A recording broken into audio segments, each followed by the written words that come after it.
Hello everyone, welcome to Tathastu and welcome to our daily news analysis wherein we are going to discuss the news of 16th of August.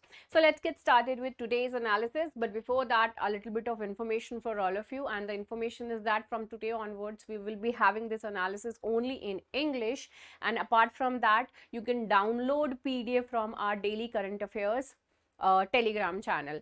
So that will be provided in the description section. So from there only you can obviously visit the Telegram channel, and from there you can download the PDF as well.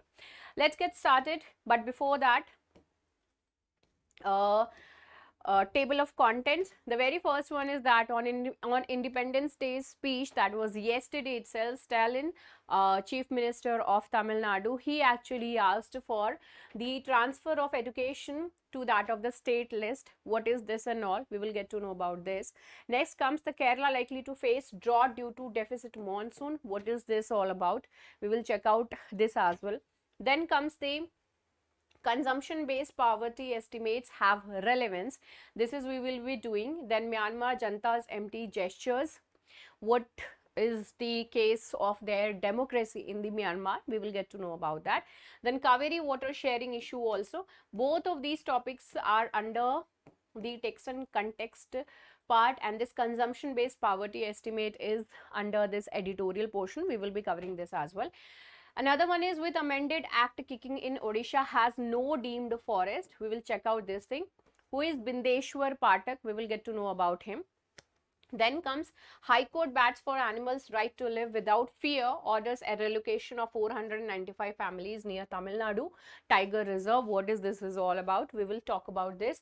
And 275 bird species have been found over there in the Corbett National Park. So where is this Corbett National Park and which are those? A few of those bird species also we will get to know about. From the environment perspective, this is important. That is why I'm covering this. The very first topic is related to the education to be transferred to the this state list. So during emergency itself, Indira Gandhi government has actually transferred education which was under the state list to that of the concurrent list. So this was actually done. Now what we are going to do over here, the Chief Minister of Tamil Nadu, that is MK Stalin, he actually asked that it should be transferred back to the state list. Here the thing that why he is actually asking for this. The problem is that when it comes to the concurrent, see, when it comes to the union list, first of all there are three lists. Let's get started with the basic first. There is a schedule. There are various schedules, 12 schedules in the constitution, right? In the 7th schedule, you can find the mention of the lists, the various lists, various subjects which actually falls under the control, you can say, of the union and that of the state. So the 7th schedule of the Indian Constitution plays a pivotal role in delineating the distribution of legislative authority between the union and that of the state governments. Here it achieves this by categorizing all the subjects into three lists, that is the union list, state list and the concurrent list. Under all these three lists only, all the subjects are actually being defined, or you can say not defined, but they have put into these three different lists.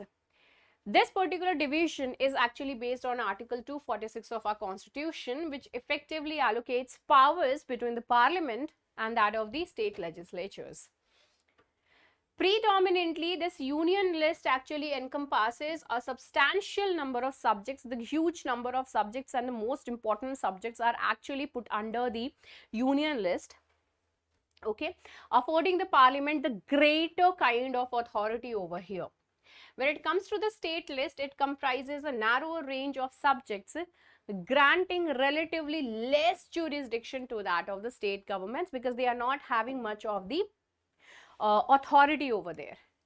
Now, there are a lot many topics which falls under these three lists. Okay, like in union list, you can find defense, banking, currency, foreign affairs and communication. Under the state list, you can find police, trade, agriculture and irrigation. But under the concurrent list, you can find education, forest, trade, marriage, adoption and succession. Now, what is the significance over here? The thing is that when it comes to the concurrent list, both the central government and the state government, both of them, they can make laws on the subjects which is actually mentioned there in the concurrent list. Whenever there is any kind of tussle between the union and the state government related to any of the subject, if this, suppose that state government, they have actually made some kind of laws on trade, okay, and on the same thing the union government has also made the law, okay, so here the union government's law will prevail over the state government's law, okay. So this is the problem which is actually being pointed out over here by M.K. Stalin. He actually said that the education should be transferred back to the state government in order to have greater control over that. They can have more of the jurisdiction over this. Okay, so this is what has been actually pointed out over here in this particular article. Next topic is related to the animals' right actually. So Madras High Court recently actually pointed out that the Madras government has the Madras High Court has actually bats for the rights of the animals in order to live without any kind of fear, and the High Court has actually ordered the relocation of 495 families near the Tiger Reserve, near the Tamil Nadu Tiger Reserve. So here there are roughly around 495, or you can say 500 families which who are actually residing nearby the Tamil Nadu Tiger Reserve, and that Tiger Reserve is Mudumalai. Okay, so nearby this Tiger Reserve only, there are a lot many people who are residing in a village, and here there has been lots of tussle between the or you can say the conflicts between man and animals in order to avoid this. And apart from that, there is a corridor also in between. There is a valley, and in that particular place only this village is actually there, okay. And there are elephants actually who keep on moving from one place to another place.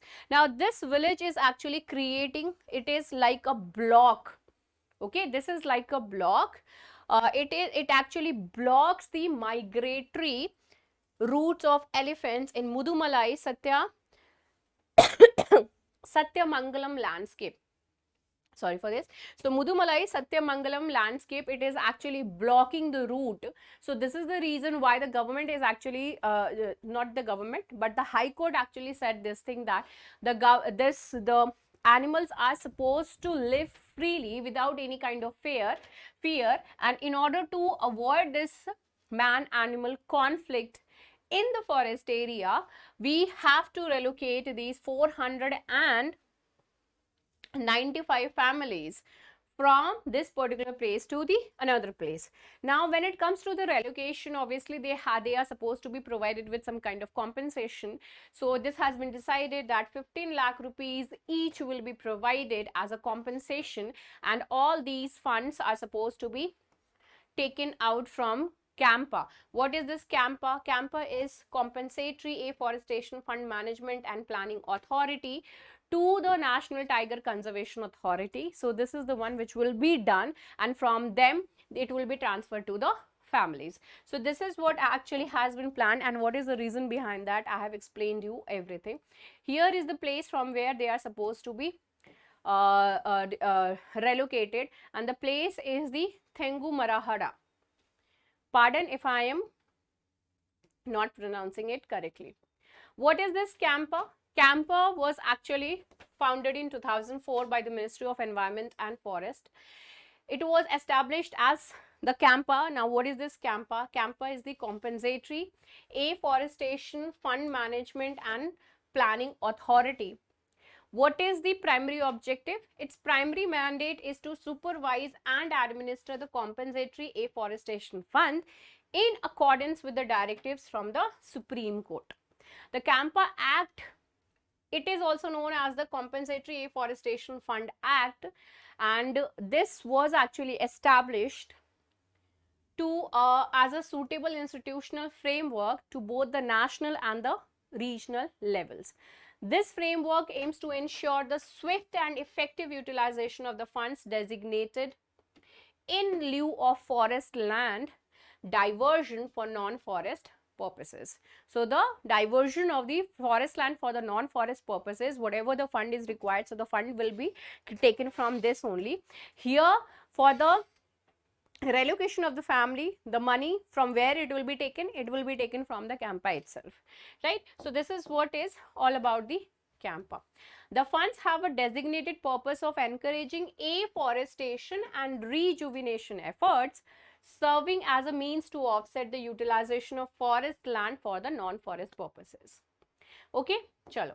Now let's move on to the next topic, that is the 275 bird species have been counted during a survey at Corbett National Park. Now, Corbett Tiger Reserve. First of all, we will get to know that where is this Corbett Tiger Reserve. So here you can see, okay, which is the state. I have given you the map. Let me know which is the state. This Corbett Tiger Reserve. So this here a lot many ornithologists here, ornithologists, conservationists, volunteers from Worldwide Fund India, Tiger Conservation Foundation and Village Volunteer Protection Force, all of them actually covered this particular area, and from there only they have counted that there are about 275 bird species, including 2 critically endangered, 4 vulnerable ones and 2 endangered species which they have actually found over there in the Corbett National Park. Now here a lot many names actually have been mentioned. So here you can see that white rummed vulture and red-headed vulture, which when it comes to the IUCN list, they are actually critically endangered. They falls under this thing, critically endangered one. Next, there are 2 species which we have found, Pallas fish eagle and Egyptian vulture. They are the 2 endangered species which we have found over here. Next comes the 4 vulnerable bird species have also been found. One is the great hornbill, another is great slaty woodpecker, then grey crowned prenia and river tern has been found, and these all of them are the vulnerable species. Near threatened species, when it comes to the near threatened species, 10 near threatened species have been found over here, and these are river lapwing, red breasted parakeet, oriental darter, lesser fish eagle, Himalayan griffon, great thick-knee, grey-headed fish eagle, black-necked stork, Asian woolly-necked stork, and Alexandrine parakeet. So all these have been found, and 256 species are the ones who actually were documented as the least concern by IUCN. So all these are the one which has been actually found. These are the species. There are here I have attached a few of the images also, wherein you can see red-headed vulture and the white rummed vulture. Both of them are the vulnerable one, okay, endangered, sorry, these are the critically endangered animals which have been found. Next is the Egyptian vulture. This is the Egyptian vulture, and this is the Pallas fish eagle, which you can see over here. Great slaty woodpecker, grey crowned prenia or prinia is the one which you can see. Then river tern, river lapwing, these are the species which we have found, okay. Now this one, as of now, all of you must have decided that which state it is in. So Corbett National Park, it is there in Uttarakhand, Corbett National Park. What is the significance of this thing? Because in 1973, it was taken under the Project Tiger, marking a significant steps towards in order to conserve the tigers. The park itself, it was established in 1936, and it was, the original name of this was Heli National Park, with the primary aim of safeguarding the endangered Bengal tiger over there. This its nomenclature pays homage to that of to Jim Corbett, and he was the one who is actually being considered as the founder of this park only, encompassing the core Corbett National Park and the buffer area including the Sona Nadi Wildlife Sanctuary. The reserve spans to that of the area of 500 square kilometers. This complete area is of the 500 square kilometers if you join this Corbett National Park and as well as the Sona Nadi Wildlife Sanctuary. The geographical terrain is predominantly mountainous over here, obviously because the region is Uttarakhand, so obviously the mountainous region is there, falling within the Shivalik and outer Himalaya geological regions. So this is what is all about the Corbett National Park. Next one is related to the Kerala, because this is being seen that the Kerala will be facing drought kind of issue because of the deficit monsoon.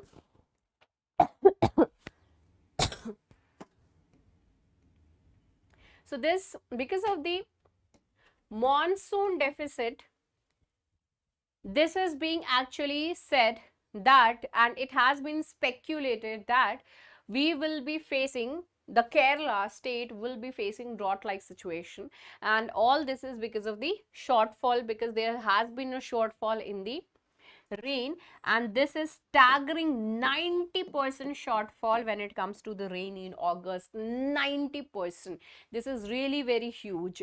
So recently only we had discussed about actually a rice variety, Kuruvai. I had actually explained related to this Kuruvai. When it comes to the Kuruvai, and when it comes to the paddy production itself, in order to grow all these, we need to have standing water. Otherwise, the complete of this everything will be destroyed. All these crops will be destroyed if we won't be having water. So when it comes to Kuruvai, they need actually standing water, and a lot of water they need. But this whole of this monsoon, in this particular region, there is lots of, you can say that there is a huge shortfall. So because of that, we are not having much water. They are not having much water in order to grow the saplings, or you can say the crops. So that is the reason why these people are actually saying that we are going to face lots of drought like situation. An extended rain forecast issued by IMD warns of below normal rainfall till that of the August 25, and it has been said that it will be delayed, and there will be much deficit also. The rain deficit and only extreme rainfall. If there will be extreme rainfall, then only we would be able to overcome all these things. But still, this can compensate, but the problem is that we won't be able to compensate that much. So here, what are the reasons behind that? So the reasons which has been pointed out over here is the Australia sea surface temperatures, that is the SSTs. Sea surface temperature is the one which actually has been pointed out, that it is the reason because of which the El Nino factor basically. So this is the reason why we have seen the shortfall in the rain. In the tropical Pacific are exceeding the El Nino thresholds, with climate models indicating this is likely to continue at least through that of the nearly 2024. So it is going to surpass this particular season. So obviously there will be shortfall only. There is not going to be any kind of extremely heavy rainfall. Although a positive Indian Ocean dipole is expected in the Indian Ocean, which could lessen the impact of El Nino, the IOD is still neutral, indicating the dry run of monsoon in Kerala in the coming weeks as well. So this is the reason why it is being said that the drought-like situation is actually being seen over here. Okay. Next important topic is related to the poverty over here. So consumption based poverty estimates have relevance over here. So here the point is that there are a lot many people who are earning good, but still they are not able to survive in a much better way. So here earlier what used to happen, that we used to take income in order to calculate that whether this person is poor or not. So if you are taking an example, someone is actually earning 10,000 per month and there is someone who is making 25,000 per month, right? So automatically when you look at these numbers, so you can say that obviously this 25,000 wala person is the one who is way much richer. You can say that this person is rich as compared to the 10,000. The person who is earning, who is making 10,000 rupees a month. Okay, but this is something from which you cannot actually say that yes, the person is poor or not poor. You cannot say that because there are a lot many expenses which the person looks after. There are a lot many things. There are a lot many things that person might have been going through. Just for an example, 10,000 is being made by someone. He is earning 10,000 and another one is making 25,000. That 25,000 person is the person who is making 25,000 rupees, who is earning that much of money, is having lots of health issues, is looking after a lot many people in his house or in her house. So obviously lots of money is actually draining in those things only, and he is not able to spend well, and he is not able to do good with that money. He is not able to do anything else with that money. But the person who is making 10,000 rupees, suppose at the end of the month both of them are able to save just 500 rupees, and they are not that good when it comes to the standard of life and all. They are not able to keep up with that. So obviously how can you say that the person who is making 25,000 rupees is actually much richer as compared to that of the 10,000 rupees, the person who is making 10,000 rupees. So on the basis of just the amount, you cannot say or just the income, you cannot say that the person is actually really very good, doing really very good in his life. So this is what this whole conversation, this whole editorial is all about. Niti Aayog's recent report highlights a decline in the percentage of the impoverished individuals in India.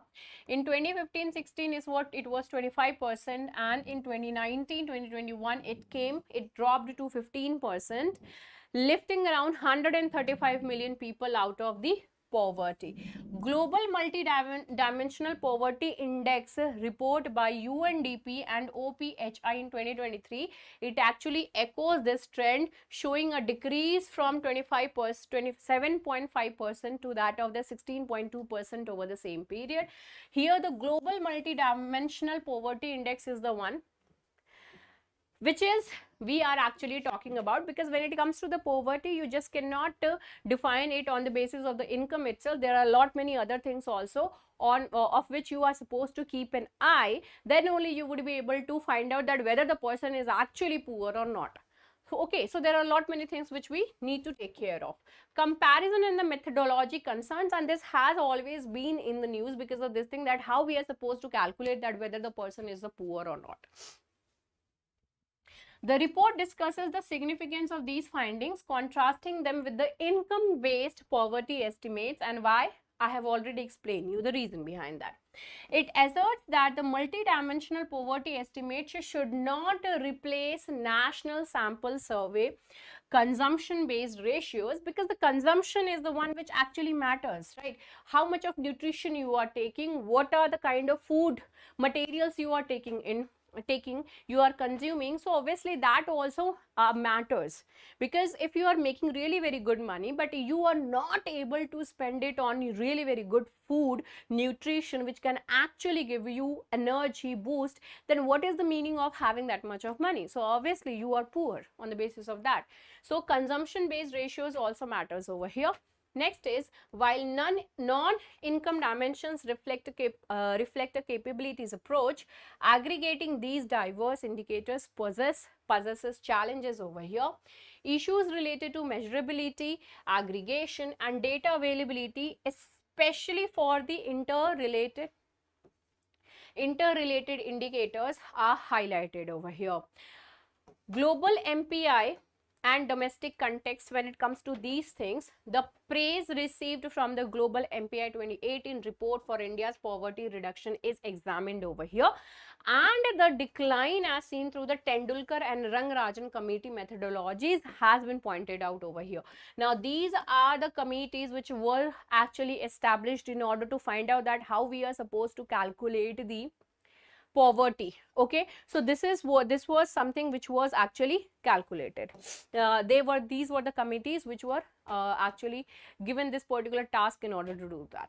Now the relevance of consumption based poverty estimates over here, the paper argues for the continued relevance of consumption based poverty estimates, and it emphasizes that various non-income indicators essentially reflect inadequate income, and the method of defining poverty in terms of income or that of the expenditure remains pertinent in the most countries, that what we are supposed to do. And I obviously feels that on the basis of the income itself, you cannot say that the person is actually richer and consuming really very good nutrition and having a lot many good things in the life, good luxuries and all those things. You just cannot say that.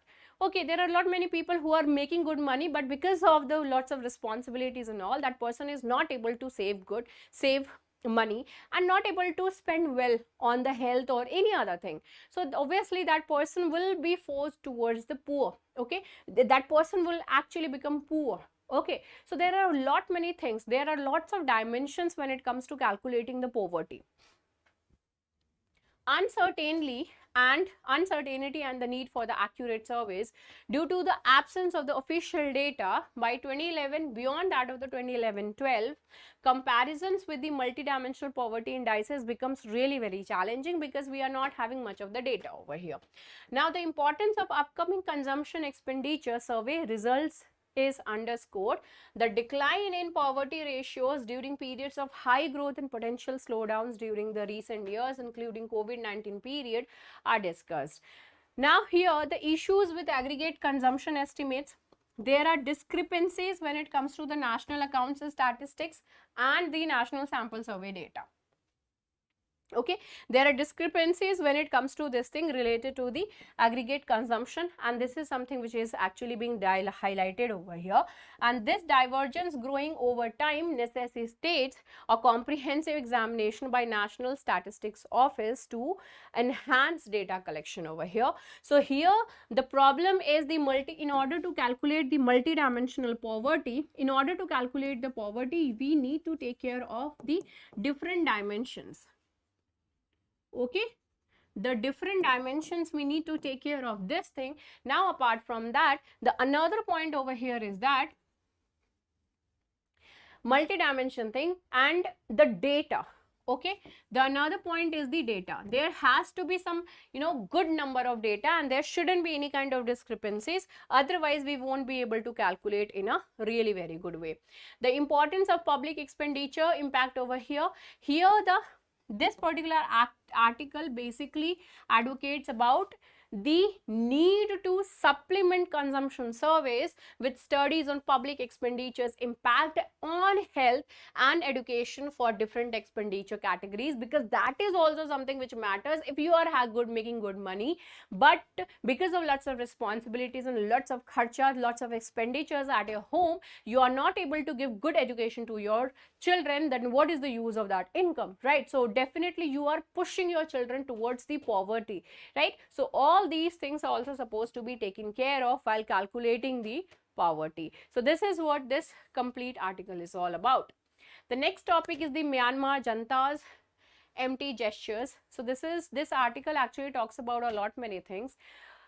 When it comes to the Myanmar, it was ruled by Britishers at some point of time, but later on it also got independence. But when it got independence, it was actually taken care by the military. So military, it actually was there for really very long time, but later on they also thought that we should have democracy over here, because when it comes to the democracy, in order to survive over there in this world, you have to have friends. Okay, and the other countries, they will be helping you only if you are only if there is no anarchy and all. So that is supposed to be taken care of. So the military thought, in order to transit, let's transit to that of the democracy. So slowly they did that, but they did a lot many changes also in the constitution itself.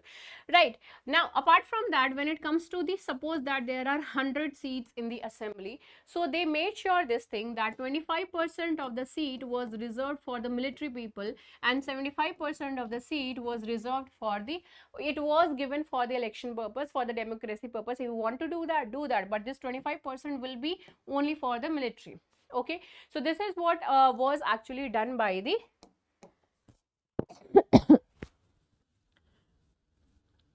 military, this Myanmar's military. Okay, so Myanmar's military junta recently announced a general amnesty, reducing the jail term of Aung San Suu Kyi, who is really very famous personality over here, over there in Myanmar, and she is actually the torch bearer. She is actually seen like that, as a torch bearer when it comes to the democracy over there in the Myanmar.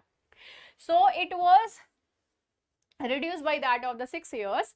Former President Win Min's sentence was also reduced by 4 years, and over 7,000 prisoners were reported. Over 7,000 prisoners were reported released. Now, this has been done in order to show that we are also moving towards the democracy thing only. The junta's history of using amnesties to gain favor is emphasized over here, and Aung San Suu Kyi still faces a 27-year-long false charge over here, and she is still facing the charges over that, and the junta's motive remains suspect over here. The junta is actually being pointed out over to the military, that is the Myanmar's military over here. Their motives are being questioned over here, that why all these things, why all of a sudden they are doing all these kind of things. Now, when it comes to the manipulative history of the military over here, the junta's tendency to employ mass amnesties for the political gain domestically and internationally, they have always done all these kind of things. Such actions do not absolve the illegitimate incarceration of major figures, and the major figures as the Aung San Suu Kyi. The junta's announcement of an extension of the state of emergency, which disrupts the elections, highlights its unchanging character over here, that if you want the democracy over here in the Myanmar, then why you have actually extended the emergency over here in Myanmar? So what is the reason behind that? What you are doing, it is not clear, and it is actually pointing out this thing that you are not in favor of the democracy. The junta is grappling with the controlling territory and stability, with people leaving or engaging in revolutionary activities over here. The junta leaders' inability to conduct the elections due to ongoing conflicts indicates its precarious situation over here. The limitations on the government forces control raise concerns about the Myanmar's future, because I have just now told you that 75%, the 25% of the seat, they are reserving it for themselves itself. And when it comes to Aung San Suu Kyi and the other prominent figures, the major figures of the Myanmar, though they have reduced the charges, or you can say the charges and the term, the jail term and all, but still there are a lot of things which is actually being pointed over here. Another point you can see over here is that when it comes to Aung San Suu Kyi, this has been actually put it over there in the constitution itself, that if anyone wants to become the president of Myanmar, then the children of the person has to be the citizen of Myanmar itself, right? But the children of Aung San Suu Kyi, they are not the citizen of Myanmar. So that is the kind of condition which they have put, so that Aung San Suu Kyi doesn't become the president at any point, the president of Myanmar. So that can also be taken as a reason that why they have actually done this thing. So you can clearly see that what kind of democracy they are looking for. Diplomatic efforts by ASEAN are overshadowed by unease about engaging with a regime marred by the violence over there in Myanmar. And Myanmar's, when it comes to the ASEAN, Myanmar's image is like that of the strained. Their Their representation over there in the ASEAN is strained with an empty seat and a reluctance to engage with junta representatives, because they are not interested in order to involve themselves with the military people over there. So that is why the ASEAN people are not interested to have them over there in the meetings. Collapse of political and social infrastructure. The coup disrupted Myanmar's evolving political and social structure, replacing it with that of the violence and the suppression previously debated, like that of the ethnic grievances and economic inequality, have made their way to violence, and that of the martial chauvinism has been done over there, and which you had actually seen that how the people over there, they actually moved to Bangladesh, and from Bangladesh to India. All this actually happened because there was anarchy over there in the Myanmar itself. There is no, when it comes to the path to recovery, there is no path. You cannot see out you cannot see clear path when it comes to the recovery. The decision to cancel proposed elections and grant an amnesty highlights the military's fragility and the paranoia over here. So as of now, you cannot actually see any kind of good things happening over there in the Myanmar, because the military is letting go, and then all of a sudden they are holding the dhaga of the democracy. Next is, why is the Cauvery water sharing issue flaring up all over again? See, when it comes to the Cauvery water, here you can see that Cauvery actually originates from the from Karnataka, and then it travels to the to Tamil Nadu, and then it falls into the Bay of Bengal, right? So this is how it actually originates, and this is how what you can see, this is the river basin of the Cauvery river. Now, as all of us are aware of this thing, that when it comes to the water sharing, the state from where, or the country from where the water, the river originates, they actually decides that how and how much of water is supposed to be transferred, right? But here obviously, there is obviously the reason when it comes to the southern part, the southern India, right? Here the rivers over here are the perennial. Okay, now okay, so here the rivers are perennial, they flow with they are having good amount of water only if the rainfall is good. Okay, now as all of us are aware of this particular point, that the rainfall this year has not been good, not about the north part, North India, there has been lots of good rainfall because of the western disturbances and as well as because of the monsoon. Okay, but when it comes to the South India, not much of the water rainfall has actually happened. So here the water sharing is actually creating problem over here. When it comes to the Cauvery Water Management Authority and Cauvery Water Regulation Committee, they had actually decided that the Karnataka will be releasing 24,000 cubic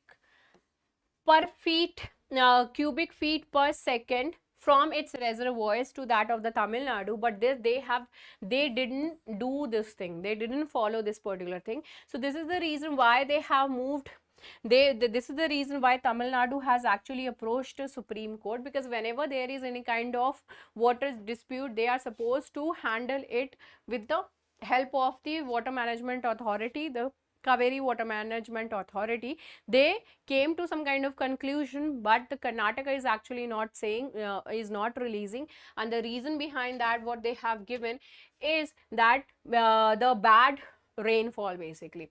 So Tamil Nadu, especially its farmers in the Cauvery Delta, is eagerly waiting to see the Karnataka, see whether Karnataka will go at least by the decision of the authority or not, and how they would be actually able to sow the same thing, the paddy thing, because this is the season as of now, this is the time when they actually sow the saplings and the seeds and all, and because of which they will be harvesting in the next season.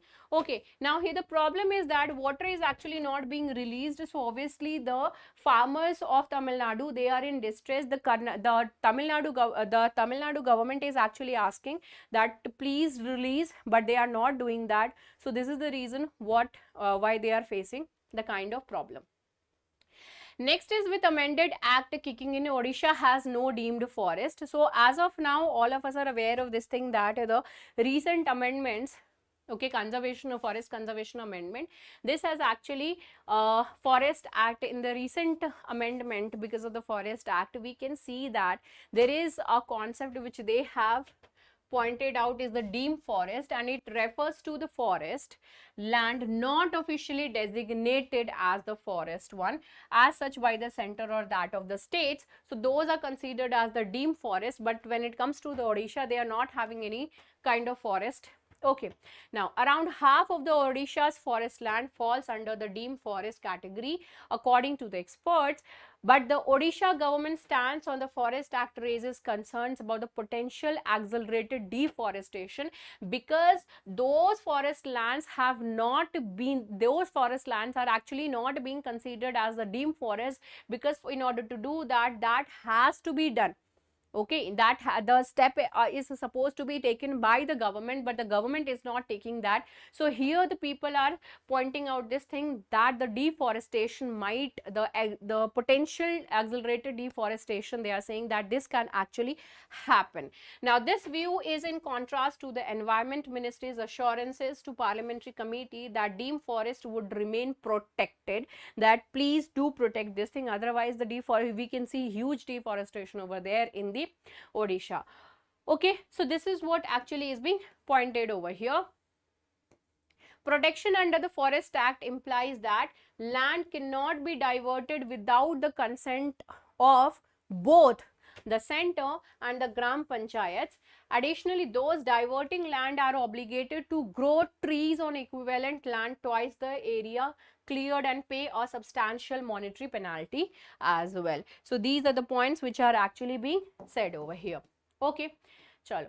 Now let's move on to the last topic, that is the Bindeshwar Pathak, who brought in public toilet revolution. He actually died yesterday because of the cardiac arrest. So Bindeshwar Pathak, he is the Bindeshwar Pathak. So he is the one who actually revolutionized the public toilet over here in India. So he is the one who is actually being credited in the revolutionary Sulabh complexes public toilet system to India, which contributed significantly to reducing open defecation and manual scavenging. So he was the one who actually took part in this thing, not part, you can say that he actually revolutionized this thing, and this is the reason he was actually awarded with the Padma Bhushan in 1991 for social work, and later on he became the ambassador for the government's Swachh Bharat mission as well. And over time, Sulabh International also contributed to the welfare of the people engaged in manual scavenging, which is really very huge kind of, you can say, the kind of harassment, or you can say the torturement which is actually being done on the person from one human to another human, and that is the manual scavenging. And he was the one who he kept on working in order to eliminate this thing and help them to come out of this particular occupation as well. And he was even awarded with the Gandhi Peace Prize in 2016 jointly with Akshay Patra Foundation. So he is the one who is behind all these kind of things. So we should salute him for this. And you know, all of us are supposed to work in such way that, you know, when we die, we are supposed to make a name, and people must remember our name even after leaving this body. They should do that, right? So this is it. This is it related to our today's daily news analysis, and I hope that all of you really enjoyed this analysis. See you in the next video. Bye bye, take care and have a great time. Good night. Jai Hind.